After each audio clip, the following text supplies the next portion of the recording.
पूर्ण परमात्मा पाप कर्म दंड को भी काट सकता है। अभी तक जिस भी संत व महापुरुष से मिले उन्होंने यही बताया कि पाप कर्म फल भोगने से ही समाप्त होगा। वो प्रभु कौन है जो पाप कर्म को काट देता है, वो काल के बंधन से छुड़वा देता है। उसका क्या नाम है, पूजा की विधि क्या है? कृपया अवश्य सुनिए जगत गुरु तत्वदर्शी संत रामपाल जी महाराज के अमृत वचन।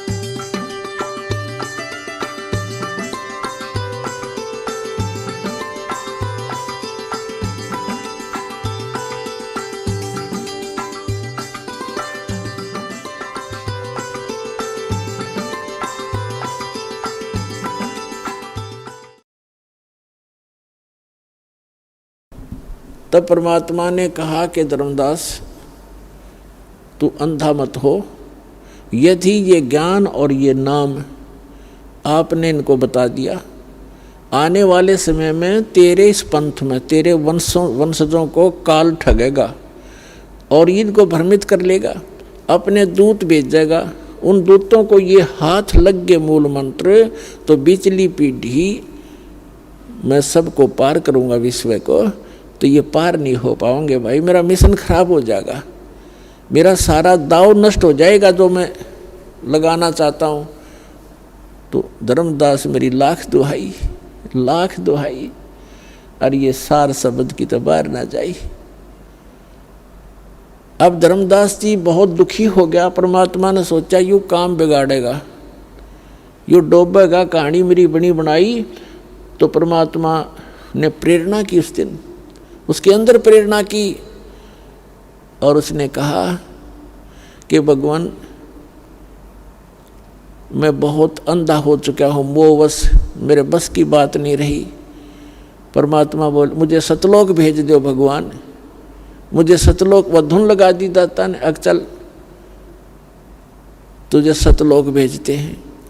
जगन्नाथपुरी में एक प्रेरणा की परमात्मा ने उसको कि अगर ये यहाँ रहेगा बच्चों में इसकी ममता नो की नो बनी रहेगी, यूँ काम बिगाड़ देगा, सारा यूँ नाम बता देगा। और इसके बताया हुआ नाम ने काम तो करना नहीं, क्योंकि अधिकारी नहीं, क्योंकि परमात्मा ने धर्मदास जी को आगे नाम देने का आदेश नहीं दिया था। केवल 5 नाम जो प्रथम मंत्र के यही दिया करते थे, इनका आदेश था। धर्मदास जी के लड़के जो परमात्मा के आशीर्वाद से हुआ था, कबीर जी के आशीर्वाद से, चूड़ामणि जी, उसको भी स्वयं ही दीक्षा दी थी, स्वयं ही उसको आगे नाम 5 नाम देने का गुरुपद प्राप्त कराया था। 5 नाम कौन से? जो आपको प्रथम मंत्र में दिए जाते हैं, फर्स्ट एंड लास्ट छोड़ के। फर्स्ट एंड लास्ट उस में नहीं दिया जाता था। अब ये लंबी कहानी है, बार बार सत्संग सुनोगे तब आपको पता चलेगा कि प्रथम और लास्ट मंत्र उस समय क्यों नहीं दिया जाता था। ये सत्संगों में बताया जाएगा, लेकिन अब विषय दूसरा है आज। तो कबीर परमेश्वर जी ने कहा कि धर्मदास मैं चारों युग में आता हूँ और प्रत्येक प्राणी को जो एक बार मेरी शरण में आ गया उसको पार करके ही छोड़ता हूँ। और जब मैं एक बार जब समुद्र ने जगन्नाथ के मंदिर को बनने नहीं दिया था, ईर्ष्यावश 5 बार उसको ख़त्म कर दिया था बने बनाए मंदिर को, जगन्नाथपुरी के मंदिर को, तो उस समय मैंने स्वयं आकर के एक संत रूप धारण करके और वहाँ बैठा था समुद्र के किनारे। और समुद्र ऐसे उठ कर रहा था, 40 फुट के करीब ऊंचा उठ गया, ऐसे पूरा पहाड़ की तरह आगे को बढ़ रहा था, जैसे साइक्लोन आ जाती है समुद्री तूफान बोलते हैं, वो सब कुछ तहस नहस कर देता है। तो मैंने ऐसे कर दिया था, मेरी शक्ति के सामने समुद्र वहीं का वहीं जाम हो गया था एज इट इज। और फिर विपर रूप धारण करके समुद्र का देव आया था। उसने मुझसे याचना की कि मैं समुद्र तोड़ने जा रहा हूँ, मुझे जाने दे। तब मैंने उससे कहा कि भी मंदिर तोड़ने जा रहा हूँ, मुझे जाने दे। तो मैंने उसको भाई कह दिया था कि अब तू इधर नहीं जा सकता समुद्र, मैंने राजा को वचन दे दिया है जो मंदिर बनवा रहा है, आप जा सकते हैं। कहने का भाव ये है कि धर्मदास जी को ये प्रेरणा करनी थी परमात्मा ने कि भाई ताकि ये यहाँ से निकले। तो धर्मदास जी कहने लगे जी वो स्थान अब भी है जहाँ आपने ये समुद्र रोका था।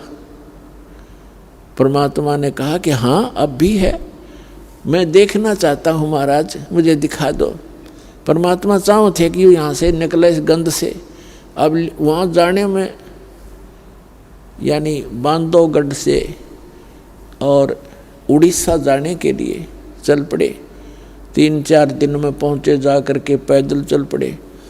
अब वहाँ जा कर के परमात्मा ने ज्ञान दिया, उसको नए सिरे से समझाया कि भले आदमी कहाँ से आया था तू, क्या ये वंशज तेरे साथ रहेंगे? आज ये यहाँ जन्मे हैं, चलो कल इसकी मृत्यु होगी, बनमाने जाके नाइजीरिया में जन्म ले लें, तेरे कहाँ से हो गए भले आदमी? एक लेवा एक देवादूतम, जैसे सुखदेव ऋषि ने अपने पिता व्यास जी से कहा था कि एक लेवा एक देवादूतम, कोई किसी का पिता नहीं पुतम, ऋण संबंध जुड़ा एक ठाठा, अंश में सब 12 बाटा। आज तेरे परिवार है, कल पता नहीं कहाँ जन्म लेंगे। और वो कहाँ है आज? कोई मुसलमान के घर जन्म है, किसी का ईसाई के घर जन्म है, किसी के घर जन्म है, और आज वो तेरे घर आ रहे हैं। उसके बाद आपका संस्कार पूरा करके कोई कहीं जाएगा, कोई कहीं जाएगा, 12 बाट हो जाएंगे। तो समझा नहीं इतना सारा बन तेरे साथ 50 साल हो गए माथा मारते ने, और तू वहीं का वहीं खड़ा है। तब इतनी दूर पहुंच गया जब यहाँ से, और वहाँ जब ये ज्ञान नए सिरे से सुना तो पहले भी करता, लेकिन 10-20 बार सत्संग ने सुन के ये मन पक जाता है। और न्यू सोचा बस मैंने सब कुछ ज्ञान हो गया, खाक ज्ञान हो गया। इस ज्ञान को तो अंतिम सांस तक आधार बनाना पड़ेगा, सत्संग सुनते रहना पड़ेगा। 4 बात सीख कर वक्ता बन गए, यहाँ से सुनकर आप कहने लग गए, बनाने बताने लग गए, क्योंकि ये ऐसा ज्ञान है, इस ज्ञान को सुनकर आम आदमी प्रशंसा करने लग जाएगा, और वह फिर उसको वो प्रशंसा ले डूबेगी प्राणी को। तो यह प्रभुता की भूख भी जीव का नाश का कारण बन जाती है। धर्मदास ने सोच बैठा था मैंने सारा ज्ञान हो गया, वहाँ जाके पता चला, कहने लगा जी मैं तो वहीं खड़ा था जहाँ से चला था, आपने मेरी आँख खोल दी भगवान। हे परमात्मा मुझे यहाँ से भेज दो, न मैं भी इस दलदल में फिर फंसूंगा। तब धर्मदास जी ने जीवित समाधि ली वहाँ पर कि मन भेज दो दाता। परमात्मा बोले ठीक है, बैठ इस गुफा में। आगे पत्थर ला दिया, वो तो मालिक ने भेजना ही था, भेज दी उसकी आत्मा। उससे पहले धर्मदास जी को संतुष्ट किया, कहा कि भाई देखो, धर्मदास जी को फिर भी रह कर बातें याद आव थी, अग जी दया करियो आप। तो परमात्मा ने कहा था कि धर्मदास जी ने कहा कि भगवान आप कह रहे हो कि बिचली पीढ़ी जब आवेगी, कलयुग 5505 बीत जाएगा, 5505 वर्ष, उस समय बिचली पीढ़ी का समय होगा, तब ये जीव पार होंगे। तब धर्मदास जी ने कहा कि परमात्मा आज तो आप बता रहे हो कि कलयुग डे बाय डे बिगड़ेगी बात सारी, दिन प्रतिदिन लोगों की वृत्ति खराब होती जाएगी कलयुग में, और जब घोर कलयुग आओगा तब तो सब लुटेरे हो जाएंगे, शराबी कवाबी हो जाएंगे। तो परमात्मा 600-500 वर्ष पहले आगे जब ये समय आएगा, उस समय तो लोग और ज़्यादा बिगड़ जाएंगे, तब कैसे पार होंगे वो, और मेरे वंशज कैसे पार होंगे। तब परमेश्वर कबीर जी ने कहा था कि भाई ये 12 पंथ चलेंगे काल के, और 12वां पंथ गरीबदास का होगा, और उस गरीबदास के द्वारा मैं अपनी महिमा की वाणी पुनः प्रकट कराऊंगा। और उस गरीबदास वाले पंथ में आगे चल के धर्मदास मैं स्वयं आऊँगा और मैं फिर उनको सबको पार करूँगा। बेशक किसी की कैसी ही वृत्ति हो जाएगी, क्योंकि बगैर ज्ञान के तो आत्मा ये जीव गलती पे गलती करता ही रहता है। जब इसको ज्ञान हो जाएगा फिर ये हाथ भी नहीं लाओगा उन बुराइयों को जो भक्ति बाधक होंगी। तो मैं स्वयं जाऊँगा, उन सबको फिर से नए सिरे से ज्ञान दूंगा और धर्मदास सतयुग जैसा माहौल बनाऊंगा पूरे विश्व में। और मैं सतनाम दूंगा, सारनाम दूंगा, सब शिक्षित करूंगा पहले। और कलयुग इसीलिए बनाया है ये कि इसमें मशीनरी युग होगा और ऐसे उपकरण बनाए जाएंगे, सबको शिक्षित करूंगा और फिर मेरे बच्चों को मैं अपनी पहचान कराऊंगा, सब सदग्रंथों से भगवान की महिमा का वर्णन कराऊंगा और सबको पार करूंगा। तेरे वंशज भी पार हो जाएंगे। तेरे को 42 वंश का आशीर्वाद इसलिए दिया है कि सभी अच्छी आत्माएं तेरे घरों में जन्म लेंगी और जब वो मेरी शरण में आएंगी, नाम ले लेंगे तो पार होंगे, नाम ना लेंगे तेरे क्या कोई भी पार नहीं होगा। और जब कलयुग 5505 बीत जाएगा, उस समय बिचली पीढ़ी का समय प्रारंभ होगा। उस समय सारे विश्व को पार करूंगा। सतनाम का और सार नाम का सब जगह बोलबाला होगा। जो भी सतनाम और सार नाम को ले लेगा धर्मदास, तेरे वंशज का सारा विश्व पार हो जाएगा। तब धर्मदास ने संतोष हुआ धर्मदास जी को कि भगवान ने कह दिया यह फाइनल बात है, आप स्वयं आओगे, फिर मुझे क्या चिंता भगवान, मुझे सतलोक भेज दो। अगर मैं वापस चला गया वहाँ पर बांधवगढ़, मैं उस दलदल में फिर फंस जाएगा। उस समय धर्मदास जी की लगभग 118 वर्ष की आयु हो गई थी जब वो सतलोक गमन किया जीवित समाधि देकर। अपने आत्माओं, दास क्या सिद्ध करना चाह रहा है आपको? दास ये सिद्ध करना चाह रहा है कि ये ऐसी अनमोल जड़ी, ऐसा अनमोल ज्ञान और ऐसे ये कारगर मंत्र परमात्मा ने छुपा कर रखे थे आपके लिए। सबसे निकट थे धर्मदास जी, उसको भी आगे प्रतिबंध लगा दिया था कि जिक्र भी ना कर देना इस सतनाम और सार नाम का। जिन भी महापुरुषों को परमात्मा मिले हैं उन सबको मंत्र दिए, लेकिन उनको आगे प्रतिबंध लगा दिया। और वो पक्के दृढ़ भगत थे, जो गुरु जी ने कह दिया फाइनल है, संसार कहीं जाओ, जो गुरु जी का आदेश है वो सिरोधार्य है, सारा संसार एक तरफ और वचन गुरु का एक तरफ। वो ऐसे महापुरुष थे, तभी तो उनको सचखंड ले गए, वापस ले आए और फिर उनको साथ रहे और भक्ति करो बच्चा, तुम्हें सर्व सुख भी दूंगा, सतलोक ले चलूँगा। तो इसी प्रकार आदरणीय नानक साहिब जी को भगवान मिले थे बेई नदी पे और सचखंड लेकर गए, सारा कुछ दिखाकर वापस छोड़ा कि सतनाम से मोक्ष होगा। मैं काशी बनारस में धानक का काम करता हूँ, जुल्हाई का वहाँ आ जाना। अब ये इस बात का विश्वास नानक साहिब का नहीं हुआ कि भगवान और धानक का काम करे। जब वापस छोड़ दिया तो सतनाम बिना मोक्ष नहीं। और सतनाम मिले कहाँ? परमात्मा कह रहे मैं खुद वहाँ बनारस के अंदर हूँ। तो सब लीला की जब वहाँ जाकर देखे तो उनको मिला बनारस में बैठे परमात्मा, वही रूप जो सचखंड में देखा था। तब नानक साहिब जी ने कहा था फाई सूरत मुल्क की वेश, ए ठगवाड़ा ठगी देश, खरा सियाणा बोता बार, ये धानक रूप रहा करता। तो कहने का दास का भाव ये है कि तो नानक साहिब जी ने भी किसी भी सिख को ये 2 अक्षर का मंत्र जाप करने को नहीं दिया। सार नाम की तो बात छड्डो, वो तो बहुत दूर की बातें, और स्वयं जाप करते थे। इसका प्रमाण है भाई बाला वाली जन्म साखी, समुद्र की साखी में कि नानक साहिब जी 2 अक्षर का नाम जाप करा करते। इसमें एक ओम है, एक गुप्त है, वो सही जाप करते थे। ये दास बार बार सार्वजनिक नहीं कर सकता उस मंत्र को। जिनको सतनाम प्राप्त है उनको मालूम है वो सतनाम कौन सा है। तो कहने का भाव ये है कि नानक साहब जी को बना कर रखा था कि जिक्र नहीं करना, ऐसा झटका दे दिया मर्दाने को, सारा सिख समाज उससे इतना भयभीत हो गया कि इस मंत्र का जाप नहीं करना, इस जिक्र भी नहीं करना। कारण क्या था? धर्मदास मेरी लाख दुहाई, ये सार शब्द कई बार न जाई, सार शब्द बाहर जो पढ़ी, ये बिचली पीढ़ी हंस नहीं तरही। अगर ये सार शब्द बाहर जाएगा तो मेरे बच्चे बिचली पीढ़ी वाले हंस पार नहीं होंगे।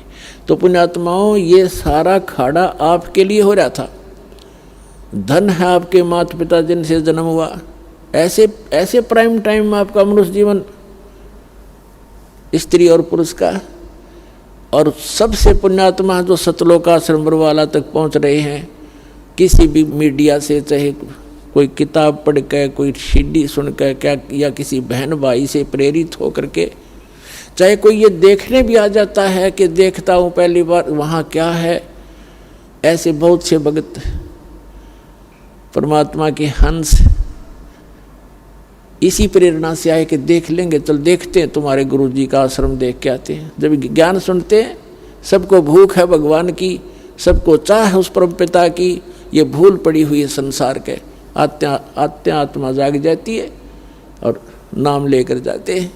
सौभाग्य जिनका, जो अच्छी किस्मत वाले होते हैं, तो यहाँ से नाम लेकर ही जाते। तो यहाँ आना, ये दीक्षा प्राप्त करना और ये सभी मंत्र प्राप्त करना, तो ये छोटी बात नहीं है। आप आम आत्मा नहीं हो, आप परमात्मा की लाडली आत्मा हो, और धन्य है उन माता पिता से जिनसे तुम्हारा जन्म हुआ। तो पुण्यात्माओं, आप हो बच्चे, आप हो हीरे और मोती उस परम पिता के। कबीर साहब कहते हैं, गोता मारूं स्वर्ग में, अर्जा पैठू पाताल। गरीबदास जी कह रहे हैं, कबीर साहब ने बताया कि गरीबदास खोजत फिरूं, ढूंढत फिरूं अपने हीरे मोती लाल। आप वो हीरे मोती लाल हो, क्योंकि आप चाहे हीरा मोती लाल कीचड़ में भी पड़ा है, रेत में पड़ा है, जौहरी की नज़र पड़ी, उसने उसी समय उठावेगा और अंदर गाल लेगा, भीतर लीजिए में कोई देख ना ले। तो आप वो लाल हो, दास ने आपको पहचान लिया और आप अपनी परमात्मा की पहचान करा दी। और आप यहाँ आम आत्मा नहीं आ सकती, उस परमेश्वर के विशेष आत्माएं हैं जो सबसे पहले आएंगी। फिर क्या होगा? पहले जब परमात्मा स्वयं आए थे, आज से 600 वर्ष पहले, तो उसमें कहीं भी खड़े होकर के एक तारा लेकर के तुम्बुरा बोलने थे उसने, चौराहे पर खड़े हो जाते, जैसे बाजीगर तमाशा दिखाया करे, मीठी मीठी आवाज़ में अमृतवाणी बोले। आत्मा को परमात्मा की चाह है, और जो सबसे पहले वही हमारे साथ जुड़ते हैं, जो पहले किसी न किसी युग में, इस कलयुग के, इसी कलयुग के इस समय में भक्ति कर चुके होंगे। अब जो भक्ति कर रहे हैं, अब अरबों खरबों की संख्या में पार हो जाएंगे, और कुछ ऐसे होंगे कि वो कुछ फिसल भी जाएंगे, अरबों खरबों फिसल भी जाएंगे। ये ऐसा समय आएगा भी। तो उस समय वो जो फिसले हुए हैं, वो फिर कहीं संस्कारवश, कोई इटली में, कोई इराक में, कोई ईरान में, कोई कहीं, कोई हिंदुस्तान में, फिर काल पटकेगा। पहले तो ऊपर रखेगा इनको, क्योंकि आप वो अनमोल मंत्र जाप कर रहे हो जिनकी गजब की कीमत है। एक श्वास, एक सतनाम की कितनी कीमत बताई है, जो जिसको प्राप्त हो गई। गरीबदास साहिब जी परमात्मा से प्राप्त ज्ञान को कैसे बता रहे हैं? सतनाम पालड़ रंग होरी हो, 14 लोक चढ़ावे राम रंग होरी हो, 3 लोक पास्यंग धरे रंग होरी हो, तो ना तुलाया राम रंग होरी हो। एक तखड़ी के एक पलड़े में सतनाम की 2 अक्षर के मंत्र का विधिवत साधन मंत्र जाप करके गुरु जी से लेकर दास से, अधिकारी से। और एक श्वास के सिमरण की कितनी वैल्यू है, कितना वजन है, उसकी ताकत कितनी है कि एक तराजू के पलड़े में एक सतनाम की कीमत रख दो, इतना वजन है उसका, इतना वजन होगा। और 14 दूसरे पलड़े में 14 लोग चढ़ावे, विष्णु का लोक, शिव का लोक, ब्रह्मा जी का लोक, दुर्गा जी का लोक, और ये सब खेड़े द्वीप और ये तलोतल, ये जितने 14 लोग चढ़ावे। और 3 लोक पासेंग धरे, 3 लोक यानी पृथ्वी और स्वर्ग और पाताल लोक। पासेंग क्या होती है थोड़ा समझा दूं, या हरियाणा की भाषा में गरीबदास साहिब जी ने ये अनमोल ज्ञान बोला है।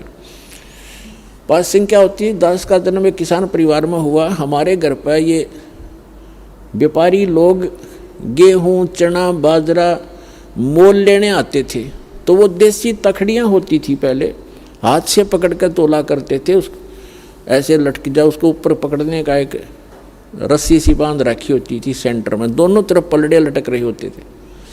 तो हमारे पिताजी कहते थे कि भाई सौदागर यानी लाला जी, तेरी तखड़ी चेक करा, इसमें पासिंग ना हो। पासिंग माने एरर। तो जो भी जो पलड़ा नीचे को होता था, दूसरा ऊंचे को होता था, तो ऊंचे वाले में कुछ उसी कणक को उठाकर, जैसे 50 मन गेहूं तोलने हैं तो गेहूं की एक मुट्ठी भर के दूसरे पलड़े में डाल दी जाती थी, ताकि उनका बैलेंस हो जाए, एररलेस ताखड़ी हो जाए तराजू। उसको पासिंग कहा करते थे। उसी कणक में तो उठा के एक मुट्ठी और तराजू के एक पलड़े में डाल ली, बस वो तो पासिंग है उसका, वो तो सौदे में है ही नहीं। सौदा से तो उससे अलग है, वो 50 मन गेहूं लेने उसने। तो यहाँ गरीबदास साहिब जी कहते हैं, सतनाम एक पालड़े रंग होरी हो, और दूसरे में 14 लोक चढ़ावे राम रंग होरी हो। इनकी कीमत 14 लोक की कीमत एक तरफ रख दे, और ये पृथ्वी लोक एक एक लाटों पर मरे कटके। कहते 3 लोक तक पासिंग दर दे, पृथ्वी लोक, स्वर्ग लोक और पाताल लोक। तो एक सतनाम की कीमत तो ना तुले तुलाया राम रंग होरी हो। ये राम, ये नाम ऐसी खुशी देगा आपको। तो इस सतनाम की एक कीमत, एक सांस भी आपने ले लिया, कितनी कीमत बनेगी। आप कितने जाप करते हो, कितना धन भक्ति का आप बैंक बैलेंस बना रहे हो, ये बैंक बैलेंस आपको पार करेगा, और यहाँ का नकली बैंक बैलेंस आपको यहीं पर ओझा के मार देगा। तो परमात्मा कहते हैं अपना इस मार्ग को ग्रहण करो। तो जो दास बताना चाह रहा था कि सबसे पहले अब वो पुण्यात्मा आएंगी जो पीछे बिछड़ गए थे पिछले उस कलयुग में। चतुर्युग जो आते हैं और उनमें फिर कोई ऐसा कलयुग में ही दाव लगता है। तो उनको अब जैसे किसी ने 2 वर्ष नाम लिया, किसी ने 4 वर्ष लिया, किसी ने 10 वर्ष लिया, और वो फिर नाम छोड़ गया, क्योंकि जो वो गिरेगा वही रहेगा, वही जो यहाँ से दूर हो जाएगा। अब क्या बताते हैं, सतगुरु विमुखा युग युग रोवे, और मानुष जन्म पाके खोवे।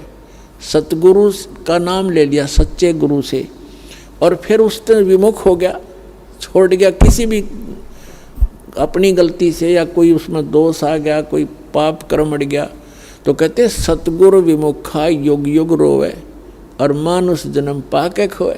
तो एक श्वास की कीमत कितनी है। और प्रथम मंत्र आप इन्हीं सभी देवताओं के मूल मंत्र आपको प्राप्त हैं। ये भी बहुत अजब मंत्र हैं, इनकी बहुत कीमत है।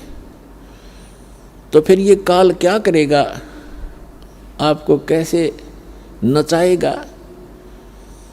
जैसे प्रथम मंत्र में गणेश जी का मंत्र है, ये मूल मंत्र है इनके, इन मंत्रों के बिना लाभ नहीं होगा। और ये मंत्र भी अधिकारी से हो। और पुण्यात्माओं, अब जैसे आप किसी अधिकारी डीसी या एसपी के पास जाते हो, एक सिंपल एप्लीकेशन ले जाते हो, तो वो अपने समय पर कार्रवाई करेगा, और उसके ऊपर फिर किसी की मोहर लग जा, किसकी, मंत्री की, मुख्यमंत्री की या प्रधानमंत्री का कोई संकेत कोड वर्ड हो, उस पर आदेश हो, तो 5 मिनट में काम हो सबसे पहले होगा। तो इसी प्रकार पूरे संत नाम लेकर के और फिर ये मंत्रों का जाप किया जाए, ये मूल मंत्र है, तो तुरंत काम करेंगे। वो सतर्क हो जाते हैं देवता की किसके माध्यम से आया है, तब उनको लाभ मिलता है। जैसे आप हमारे यहाँ हरियाणा में जैसे खागड़ हो या जोटा होता भैंसा, अब उसने भैंसा करें जाओ कति नहीं जान देता वो, और उसको एक बार कर दे हुर्र तो ऐसे देखेगा नो, वो उसका कोड वर्ड है, वो मूल मंत्र है उसका, जिससे वो अट्रैक्ट होता है, उसके बस की बात नहीं। तो इसी प्रकार ये मूल मंत्र हैं। इन मूल मंत्रों के जाप करने से ये देवता ऑटोमेटिकली प्रभावित होते हैं, इनके बस की बात नहीं। ये सब अपनी क्रियाएं आपको लाभ देना तुरंत प्रारंभ कर देते। तो जो पार होगी वो तो होगी, उनका तो है समस्या हल होगी, और जो रहेगी फिर काल कैसे नाश करेगा उस भक्ति का। ये प्रत्येक शहर प्रत्येक लोक में इसने रेस्टोरेंट बना रखे हैं, और वहाँ का जो भी देव है वो कमीशन लेता आपके पुनों से, और तब अपने लोगों को चला रहे हैं। तो गणेश जी के लोक में जाओगे आपको, क्योंकि आप गणेश जी का मंत्र कर रहे हो, वहाँ कोई देवता बन जाओगे, वहाँ कोई गण बन जाओगे, और आपके पुण्य उस मंत्र की कमाई को वहाँ नष्ट करके उसके बाद फिर ब्रह्मा जी के लोक में जाओगे, वहाँ पर भी आपकी पूंजी आपकी नाश होगी, सुख सभी प्राप्त होंगे जो यहाँ के नकली सुख हैं, नाचना गाना अप्सराएं शादी ब्याह फंड संड सारा होगा वहाँ पर, और लेकिन जेब कटेगी आपकी। जैसे कोई होटल में जाता है, रेस्टोरेंट में रुकता है, तो उसकी जेब पैसा वो अपनी पल्ले से खर्चता है, उसकी उसी की जो पूंजी है वो नष्ट होती है, व्यय होती है, और वो सब सुविधाएं उपलब्ध है, घंटी बजाओ सारी चीज़ खाओ, लेकिन जेब कट रही है उसकी। इसी प्रकार प्रत्येक युग में प्रत्येक लोक में प्रत्येक देव की जो साधना आप कर रहे हो वहाँ जाओगे, फिर विष्णु जी के लोक में जाओगे, फिर शिव जी के लोक में जाओगे, फिर दुर्गा के लोक में जाओगे, अपनी पूंजी नाश करते जाओगे, आगे चलते जाओगे। जिन्होंने सतनाम का जाप कर रखा है वो फिर ब्रह्मलोक में जाएगा। ब्रह्मलोक में इस काल ने के और धोखा कर रखा है, उसमें 4 विभाग कर रखे, स्वर्ग को 4 भागों में बांट रखा है, और उसका नाम लिख दिया नकली सतलोक अलखलोक अगमलोक अनामी लोक। और जो दूसरे सतनाम का जो जाप है, सतनाम के अंदर 2 अक्षर का नाम है, वो तो ब्रह्मलोक में जो सबसे पहले सतर का ब्रह्मलोक है उसमें नाश कराता है, और दूसरा जो मंत्र है उसके साथ उसको ऊपर के लोकों में उससे ऊपर अलग स्थान बना रखे हैं, उससे अच्छी क्वालिटी के होटल उनमें नाश कराता है। और जिसको सतनाम प्राप्त है उस प्राणी को परमात्मा फिर आकर के जब उसको मानव शरीर प्राप्त होता है उसको फिर से ग्रहण करते हैं, उसको फिर से नए सिरे से फिर तैयार करते हैं, ज्ञान देते हैं। अब देखो पुण्यात्मा कहाँ, तो अब आपका फाइनल गेम है यो, जैसे समझ में आ जाए आपके बात, अपना करो आगे कल्याण, मर्यादा में रहो। इतनी भक्ति जो आप कर रहे हो पर्याप्त है। परमात्मा को सब पता है कि इस काल के लोक में कौन कितनी भक्ति कर सकता है, यो करण नहीं देता, 100 टेंशन पैदा करके रखता है एक व्यक्ति के। बताइए जीव कैसे पार होगा, कैसे भक्ति करेगा। तो इसलिए इन्होंने ऐसा अनमोल मंत्र दे दिया कि सारे दिन में 100 200 500 मंत्र भी सतनाम के कर लिया मैं तो भी पार कर दूंगा। मालूम है मालिक को कि ये कर नहीं सकते, इस हालत कर रखा है इसने जालिम ने, तो ऐसा अनमोल मंत्र दे दिया कि इसकी कीमत इतनी गजब की बना कर दी कि ये आप पे आपकी जो है संग इतनी बढ़िया कमाई बन जाएगी। अब जैसे एक व्यक्ति 200 रुपये कमावे सारे दिन में, और एक ऐसा बिजनेस बता दिया किसी ने, रोज़ के 2 लाख रुपये गल्ला लेता है, तो उसमें 10 20 50 हज़ार की कमाई भी होती होगी उसको। तो आपको वो बिजनेस दे दिया, वो तरीका बता दिया कि इसमें आपको रोज़ की घनी कमाई होगी। तो इस प्रकार अब जो रह जाएगा, अब जो सारनाम प्राप्त प्राणी भी रह जाते हैं, सारनाम प्राप्त हो गया इसका मतलब ये नहीं मुक्ति होगी। जिस दिन भी जरा सी गफलत करी उसी दिन काल गुद्दी पकड़ लेगा आपकी, चाहे कुछ भी प्राप्त कर रखे आपने। परमात्मा कहते हैं जब लग हंसा हमरी आना, आन मन मर्यादा में, और काल लगे नहीं तेरा बाणा। तो जब हम सतगुरु की शरण से दूर हो जाएंगे तब काल आपको जकड़ देगा, आपकी बुद्धि खुलना नहीं देगा। बुद्धि खुल नहीं होती तो पहले खुल गई होती आपकी, अब खुली आपकी बुद्धि परमात्मा के इस ज्ञान से, दास की माध्यम से, तो फिर उतनी ही जकड़ देगा। 1-2 महीनों के बाद ही आप यहाँ बंद कर दोगे, उसी तरह बुद्धि घुमा देगा। ब्रह्मा विष्णु महेश की घुमा रखी था, आपका ब्योंत क्या है, आपकी तो फिर बुनियाद क्या है विचार करना। तो कहने का तो दास आपको समझाना चाह रहा आज के सत्संग में। और ये फिर कितने दयालु हैं, कहते हैं इन भोली आत्माओं को यदि वहाँ यहाँ तो रह गए आप, क्योंकि कलयुग का जो पीक टाइम है, प्राइम टाइम खत्म हो गया, और फिर आप ऊपर चले गए गणेश जी के लोक में, विष्णु जी के लोक। अब आपका वो तो काम बिगड़ गया, कितना समय बढ़ा लिया आपने, पता नहीं कब 1000 कलयुग बीत जाएंगे, कितना हजारों युग बीत जाएंगे, हजारों युग के बाद तुम्हें वापस पटकेगा धरती पर कति खाली करके। आप नहीं तो ऊपर रखेगा आपको उस गणेश जी के लोक में, विष्णु जी के लोक में, शिव जी के लोक में, ब्रह्मा जी के लोक में, दुर्गा जी के लोक में, फिर उस नकली सतलोक और अलखलोक में, फिर धरती पर पटक देगा कति खाली बना के।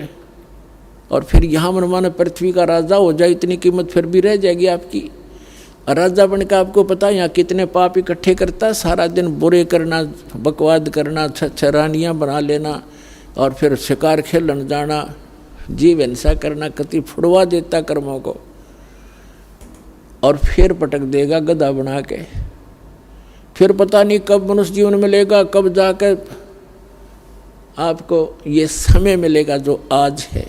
अब कितने दयालु हैं ये परमात्मा, कहते शिव मंडल ब्रह्मापुरी, चाहे विष्णु लोक में हो, अमरे गुण भूले नहीं तो आने छुटाऊं तो।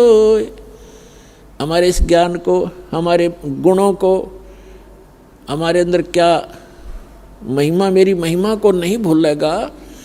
अब आप विष्णु लोक में चले गए या गणेश जी के लोक में चले गए, और उस समय आपकी बुद्धि ने काम किया इस ज्ञान के आधार से, और वहां आप रोए भगवान के लिए कि हे परमात्मा हमसे गलती बन गई, हे परमात्मा हम तो यहाँ अपना पूंजी नाश करेंगे, आप बताया करते थे। वहाँ जाकर तो हमने बहुत गलती करी दाता, बहुत गलती बनी। अगर आत्मा से मुझे फिर पुकारेगा तो तुझे वहाँ से भी छुड़वा लाऊंगा मैं। शिव मंडल ब्रह्मापुरी, चाहे विष्णु लोक में हो, अमरे गुण भूले नहीं तो आन छुटाऊं तो। अब वहाँ से छुटा भी लेंगे, फिर वो तो जो समय था वो तो जा चुका है। छुटा कर वो क्या करेंगे, जन्म ही देंगे वापस पृथ्वी पर। और यहाँ आपकी इतनी पुण्य है कि उसके आधार से आप यहाँ पूरी पृथ्वी के शासक बन जाओगे, तो क्या फायदा हुआ उसका। अब परमात्मा क्या करते हैं कि जो सारनाम प्राप्त प्राणी है और वो भी विचलित हो गया, उसको फिर याद आता है कि गुरुजी ये बताया करते थे कि हम तो गलत आ गए, यहाँ तो हमारी पूंजी नाश होएगी। तो उनको मालिक वहाँ जाते हैं और उनसे कहते हैं छोड़ो इनको, चाहे ब्रह्मा हो, चाहे विष्णु, चाहे शिव या दुर्गा के लोक में हो, और कहेगा इसको छोड़ो हमारे हंस को। तो उसका क्या करेगा, उसको इतना बेनिफिट मिलेगा कि परमात्मा ने यहाँ एक ब्रह्मांड के अंदर अपना मिनी सतलोक बना रखा है। पुणात्मा ये मूल ज्ञान है, ये तत्व ज्ञान है, ये वो गुप्त ज्ञान है जो अभी तक किसी को मालिक ने बताया नहीं, इस दास पर मेहर करी है। तो इसके अंदर एक प्रत्येक ब्रह्मांड के अंदर परमात्मा का ऐसे है जैसे प्रत्येक देश का, प्रत्येक देश में एक राजदूत भवन होता है। तो ये परमात्मा उस प्राणी को, ये के थोड़े होंगे जो ऐसे अरबों खरबों की संख्या में विचलित भी होंगे, अरबों खरबों की संख्या में अगर लगे रहे तो आप पार भी होगे। तो उनको छुटवा, जब उनका समझ में वहाँ जाकर बात याद आएगी तो उनको वहाँ से छुटवा के इस मिनी सतलोक में रखेगा, और उसको उनके ऊपर कैसी रजा कैसा करेगा कि वो जमीन पर फिर डालने ही पड़ेंगे। उनको सतयुग से फिर जन्म देगा, इनके हाथ नहीं लगने देगा काल के ऊपर के लोगों में।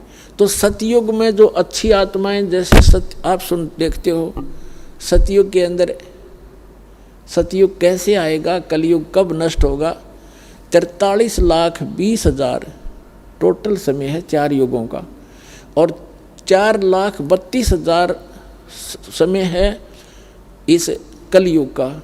जब कलयुग का लास्ट होगा उस समय सूक्ष्म वेद में लिखा है कि सभी प्राणी मांसाहारी हो जाएंगे और 20 वर्ष की आयु मनुष्य की रह जाएगी। उसमें से 15 वर्ष की आयु में ये पहलवान भी हो लेंगे, जवान भी हो लेंगे, बच्चे भी पैदा कर लेंगे और मर भी लिया करेंगे। मकान नहीं रहेंगे, भूकंप बहुत आया करेंगे, वृक्षों के पत्ते लगने बंद हो जाएंगे, फलों की तो बात छोड़ो, और मांसाहारी हो जाएंगे, एक दूसरे ने खा जाया करेंगे, कति बुरा हाल हो जाएगा, निर्लज हो जाएंगे, कोई भक्ति के आसपास नहीं रहेगा, और बेल खोद कर रहा करेंगे, धरती उपजाऊ नहीं रहेगी। कहते हैं 3 हाथ अंश खींच लेत कलयुग धरती का, और उगे कोई ना बीज हाल कह दो पृथ्वी का। परमात्मा ने सूक्ष्म वेद में बताया है कि कलयुग का जब अंत होगा 3 हाथ, 1 हाथ इतना लंबा, यहाँ से लेकर ये 1 हाथ है 1.5 फुट का, यानी 4.5 फुट नीचे तक पृथ्वी का उपजाऊ अंश खत्म हो जाएगा। अब आप देख रहे हो कितना यूरिया, कितना खाद यो डाला जाता है, यो इसको नाश कर रहा है नीचे पृथ्वी के उपजाऊ अंश को, और प्रदूषण इतना बढ़ जाएगा, वर्षा होनी बंद हो जाएगी, पृथ्वी पर सब बुरा हाल हो जाएगा। तो उस समय क्या होगा, एक नीकलंक नाम का अवतार, जिसको कल्कि अवतार लिखा है उसके अंदर, सुधा सागर के अंदर, श्री मद सुधा सागर मद भागवत में, तो वो आएगा, राजा हरिश्चंद्र होगा वो, जो सतयुग में पुण्यकर्मी प्राणी था, काल की भक्ति कराया करता, उसको स्वर्ग में भेज दिया। अब उसको विष्णु जी के लोक में, वहाँ से फिर इसको अवतार 10वां अवतार बना के भेजा जाएगा कल्कि नाम था।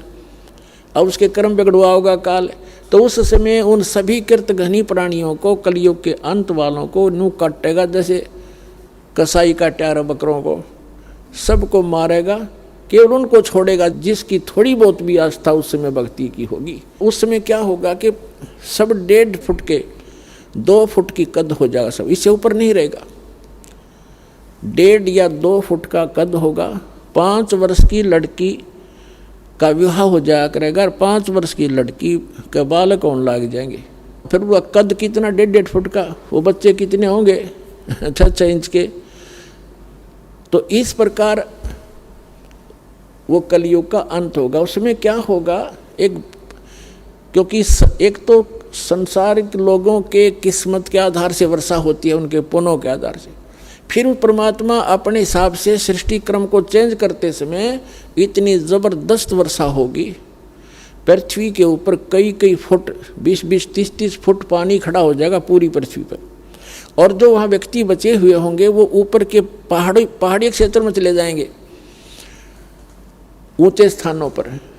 और फिर क्या होगा कि धीरे धीरे वो पानी सूखेगा, और जमीन के अंदर जो विष भर गया वो उस जल उसको बाहर ऊपर निकालेगा, और पूरी पृथ्वी पर जब जल सूखता जाएगा वहीं पर पेड़ पौधे होते जाएंगे, भर जाएगी पृथ्वी ऐसे, और सुंदर वातावरण होगा, प्रदूषण खत्म हो जाएगा, ऑक्सीजन की वृद्धि हो जाएगी। तो उल्टा काम होगा, माँ बाप तो 1.5 फुट के और बेटे होंगे 3-3 फुट के बच्चे, बेटा बेटी, यानी कद बढ़ने लग जाएगा उनका। और सतयुग के अंदर 100 फुट की, 100 से भी ऊंची फुट कद हो जाता, 100 फुट से भी ज़्यादा। कहने का भाव ये है कि उस समय जो आत्माएं जन्म लेंगी वो होंगी जो परमात्मा ने वहाँ लुटने पिटने तक बचा ली थी, और उनको अपने मिन्नी सतलोक में रख लिया था, उनको फिर जन्म देगा। अब उनके खूब बढ़िया संस्कार, बढ़िया वातावरण बनाया भगवान ने, सुंदर फलदार वृक्ष होंगे, कोई काम नहीं।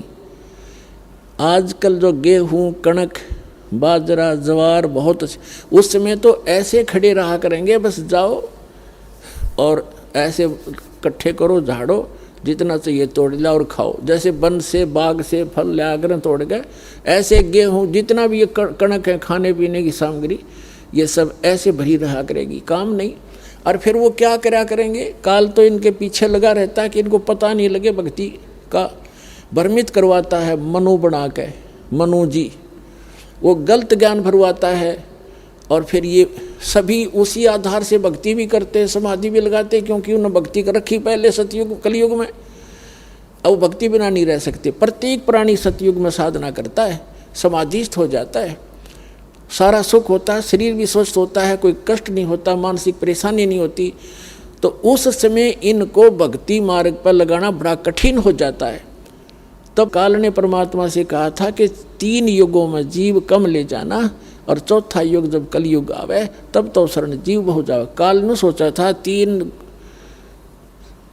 इन युगों में इनको भक्ति, ये भक्ति युक्त रहेंगे, इनमें ये भक्ति करके पार ना हो जाए, इसलिए 3 युग मालिक से मांग लिए। वो तो चतुर न्यों बना था, अक भाई चल 3 युग में इनकी भक्ति का नाश करवा दूंगा मैं, और फिर ये बन जाएंगे भिखारी कलयुग में। और फिर नकली संत पंथ भेजकर, जैसे ये अन्य पूजाएं देवी देवता और मंदिर की बनवा के इनको गलत साधना पर लगा दूंगा, ये कति भक्ति योग नहीं रहेंगे। अब देखो पूरा चीन नास्तिक हो गया, पूरा रूस नास्तिक हो गया, और ये राधा स्वामी पंथ ऋषि ब्रांच जितनी बड़ी हुई, दंदन सतगुरु दनोदाल और जय गुरुदेव, इसमें आपको दिखा दूंगा। जिस मार्ग पर नहीं लगे तो आने वाले 50 वर्ष के अंदर सब नास्तिक हो जाएंगे, राम नाम कहने वाला नहीं रहेगा। ऐसे दुख आएंगे इनके घर पे, क्योंकि भगवान का सहारा नहीं। फिर पिछले पुण्य कब तक चलेंगे प्राणी के, तब तक वो सुखी दिखाई देंगे। फिर कैर टूटने लग जाएगा इनके घरों पे, सब नास्तिक हो जाएं, कहेंगे कोई भगवान नहीं कहीं पर भी। और काल यही चाहता है कि नास्तिक हो जाएं, फिर आए जाओ भगवान और उसका दूत, उसका दास, कोई सुनेगा ही नहीं।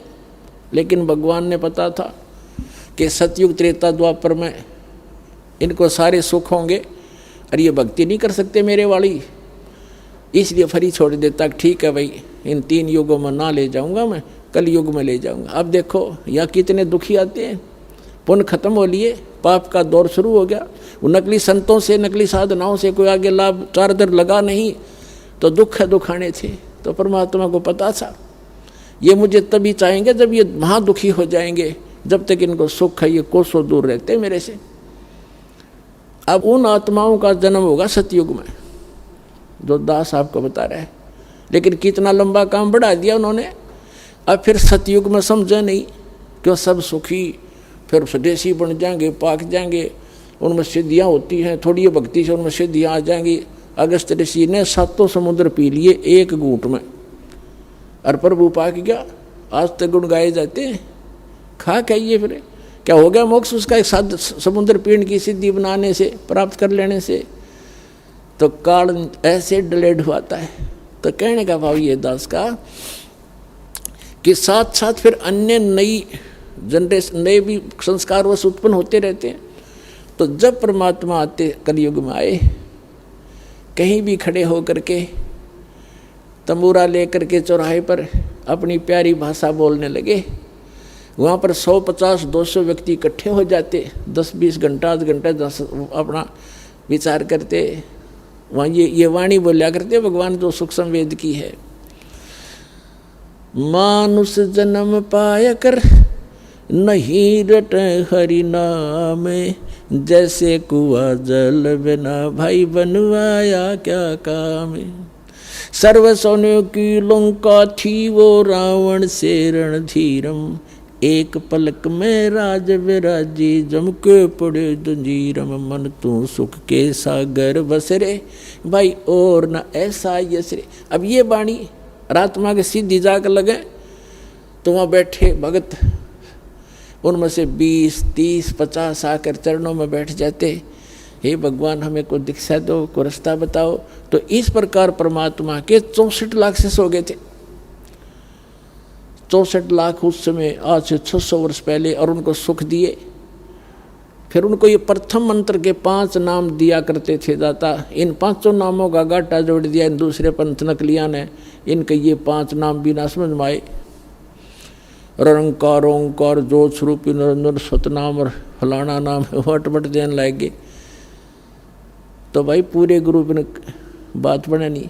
तो कहने का भाव दास का ये है कि मैं रोवत हूँ सृष्टि को, ये सृष्टि रोवे मोहे, गरीबदास इस योग को समझ न सकता कोई। अब जैसे परमात्मा 600 वर्ष पहले आए थे तब हम अशिक्षित थे। 64 लाख से सोना कोई बालकों का खेल नहीं है, ना कोई मीडिया था, ना कोई प्रचार साधन था। कैसे हुई? एक दिन में 1000 जगह प्रकट हो जाते थे परमात्मा, और सबको समझाते थे, उनको सुख देते थे। क्योंकि सबको इतना सुख दे दिया कि वो समझ में नहीं आया करते। उनके ये संत के आशीर्वाद से मुझे ऐसा लाभ हो गया, नाम लेते इतने सुख होने लगे। तो 64 लाख हुए थे, लेकिन उनको ज्ञान नहीं था, अशिक्षित थे। जब सुख हुआ तो सुख हुआ तो सुख है।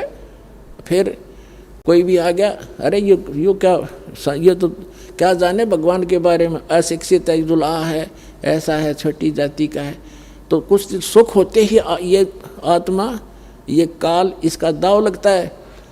परमात्मा कहते हैं इसे सुख का आग लगे, जो नाम हृदय ते जावे, और बलिहारी उस दुख के जो पल पल नाम रटावे।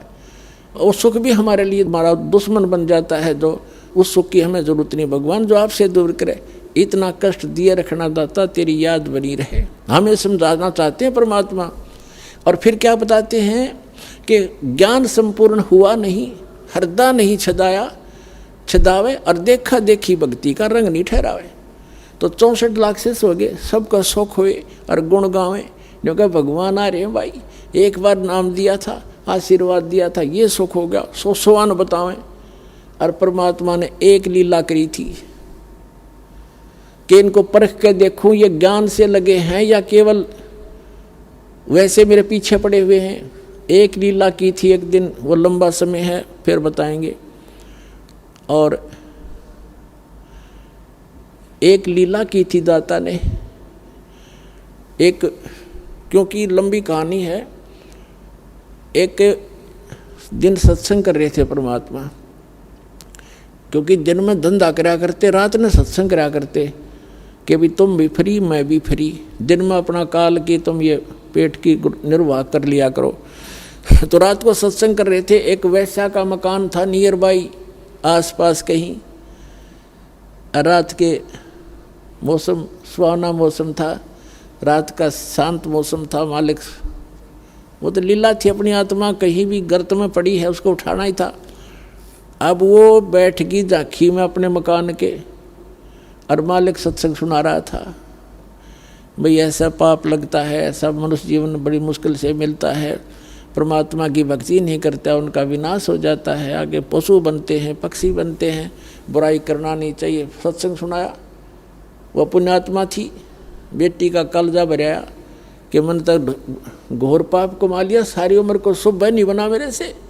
तो वह लड़की परमात्मा के चरणों में आगे उठ के और कहा, भगवान का मेरे जैसी पापन का भी पाप नाश हो जाएगा, क्या मेरे जैसी पापनी भी पार हो भक्ति कर सकती है? परमात्मा ने कहा, बेटा नौका के अंदर, एक किश्ती के अंदर, नौका के अंदर चाहे पत्थर रखो, चाहे घास फूस और रुई रखो, कितना भारी वस्तु है पत्थर, और चाहे कितने भारी हल्का है रुई, उसका स्वभाव है बेटा पार करने का। और फिर कहते हैं, एक लोहा पूजा में राखत, एक गर्भ अधिक पड़ो, और पारस गुण अवगुण नहीं देखे, करत कंदन खरो। तो सारा कुछ समझा कर उस बेटी को संतोष दिया, और उसने बताया कि मैं तो जी वैसा हूँ, क्या मेरा भी उद्धार होगा? कि बेटा बुराई, ऐसा कोई जीव नहीं है जो यहाँ बुराई ना करता हो, क्योंकि ये लोक ऐसा है, ना चाहते भी बुराइयाँ हो जाती हैं। अब आपको कितना मैला कपड़ा है, साबुन और जल प्राप्त हुआ, निर्बल हो गया, खूब मेहनत करके उसने साफ करे, अपने ने भक्ति करे। तो वह लड़की की ऐसी प्रेरणा लगी, सब बुराई छोड़ दी। लेकिन हमारी आदत है कि हम फिर भी उसको उस दृष्टि से नहीं देखते, अज्ञान के कारण। वो लड़की आती, अब उसको तो पिछला जो समय गया वो बुरा दिखाई देता कि कैसे अपनी पिछला जो समय गया उसको पूरा करूं। ज़्यादा से ज़्यादा गुरुदेव के पास आती, उनके चरण छूती, मत्था टेकती, पैर दबाती। तो दूसरे जो संगत वाले थे, सिर फिरे, जिन सुख हो गया था, वो आपस में बतलाने लग गए, भाई यह अच्छी बात नहीं। एक वैश्या आती है गुरु जी के पास बैठती है, लोग क्या कहेंगे, संगत बदनाम हो जाएगी। उस लड़की को धमकाने लग गए कि तुम मत आया कर यहाँ पर, तेने सारा माहौल बिगाड़ दिया। अब वो लड़की फिर और ज़्यादा दुखी होगी कि मुश्किल से राह पाया था ये भगवान में, अब क्या बनेगा। तो उसने गुरुदेव के पास रोती रही। परमेश्वर ने पूछा बेटा क्यों रो रहा, पता था उनको क्यों रो रही है बेटी। उन रोते रोते सारी कहानी बताई। जी मैं निकम्मी तो हुई ही हूँ, इसलिए आपके पास आई हूँ कि निकम्मी का भी उद्धार हो जाता है, आपने बताया। लेकिन कुछ भगत भाई, कुछ बहनें ऐसे विरोध कर रही हैं, मुझे आने से मना करते हैं। तो परमात्मा सत्संग के माध्यम से सबको उपदेश दिया करते थे। एक एक को किस किस को कहे, सत्संग के माध्यम से ज्ञान दिया करते थे। कहते हैं कुष्टि होवे संत बंदगी कीजिए, हो वैसा के विश्वास चरण चित दीजियो। कि अभी भगत कोई भी व्यक्ति सत्संग में आएगा, चाहे चोर है, डाकू है, रोगी है और कोई वैश्या है, जब तक मैला कपड़ा साबुन और जल वाटर के टच में नहीं आएगा तो वो साफ कैसे होगा। और भाई भक्तों के लक्षण ये नहीं होते। चाहे वैसा का भी विश्वास हो, उसको अपनी बहन समझना, पाप से नफरत करो पापी से नहीं, ये तो आम आदमी भी कहता है। और सभी, जैसे एक उदाहरण दिया जाता है कि एक संत था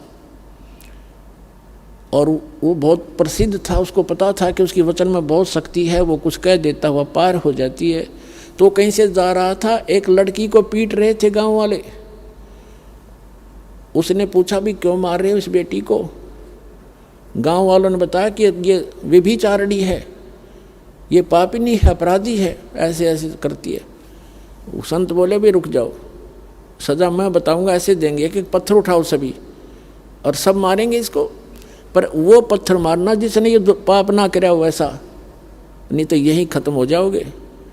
पत्थर डाल के सारे खिसक। तो हम अपने दोषों को पीछे रखते हैं, दूसरों को उछालते रहते हैं। तो हम भक्त बनना चाहिए।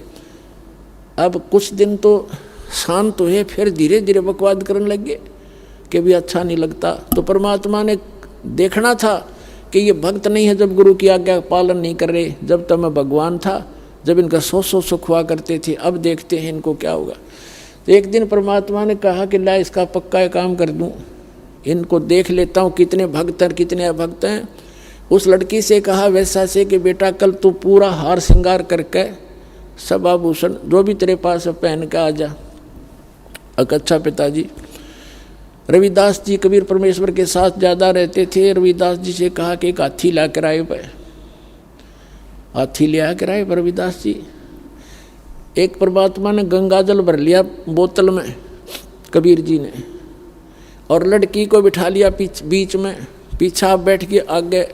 रविदास जी से कहा कि अब तो चला इस हाथी ने।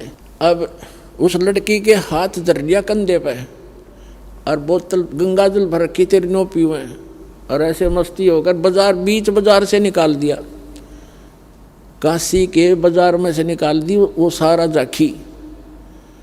और जो भी देखे जो करे वो धानक वो दुल्हा देयु कबीर दारू पी और वैश्या ने साथ ले रहा। वो प्रसिद्ध थी ये। कबीर साहब के काशी के अंदर लाख की संख्या में भगत थे आसपास के क्षेत्र के। सबको बुलावें, अका जो तुम्हारे गुरु जी के लक्षण दिखाऊं, देख हम पहले नाट्या करते, वहाँ ऐसी गंदी औरतें जाती हैं, देख क्या हालात। ये इतना गंदा आदमी था, देखो दारू पी और वैश्या को साथ लिए सरेआम घूम रहा है, इसको ये भी नहीं मालूम इतना मदहोश हो गया। तो जितने चेले थे परमात्मा के, पहले तो भगवान कहा करते परमात्मा आ रहे हैं, हमें ये सुख दे दिया वो सुख दे दिया। अब वो सारे खिसक गए वहाँ से। कोई नु कहे मैं तो एक दिन गया था, कोई नु कहना मैं तो उसके साथ जाया करता हूँ, वैसे में कोई खास इंटरेस्ट नहीं था मेरा। यानी 64 के 64 लाख अपना सर्वनाश कर गए और सब भाग्य भगवान को छोड़कर। तो परमात्मा कहते हैं कि अब वो 2 प्रकार से गुरु विमुख होते हैं। एक तो गुरुद्रोही हो जाता है, गुरु जी के बारे में गालियां देता है, बुराइयां करता है, दुश्मनों को प्रेरित करता है। तो वो तो कभी फिर आगे भविष्य में मनुष्य जीवन करोड़ों जन्मों युगों तक नहीं प्राप्त कर सकता, उसका तो भक्ति नाश कैंसिल, भक्ति जो धन है कैंसिल हो जाता है। और जो वैसे गुरु जी की बुराई नहीं करते, नफरत नहीं करते, लोक लाज में आकर छोड़ जाते हैं, वो काम तो उन्होंने बढ़ा लिया, काम बढ़ा लिया, पार हुए नहीं, लेकिन उनको इतना फायदा हो गया कि उनको मनुष्य जन्म मिलता हुआ आ रहा है, इतना चार्ज करके दयालु आपको। अब वही आत्मा हो आप 64 लाख में से जो सबसे पहले ही आएंगे, और उसके बाद पूरे विश्व में परमात्मा का ये ज्ञान फैलेगा।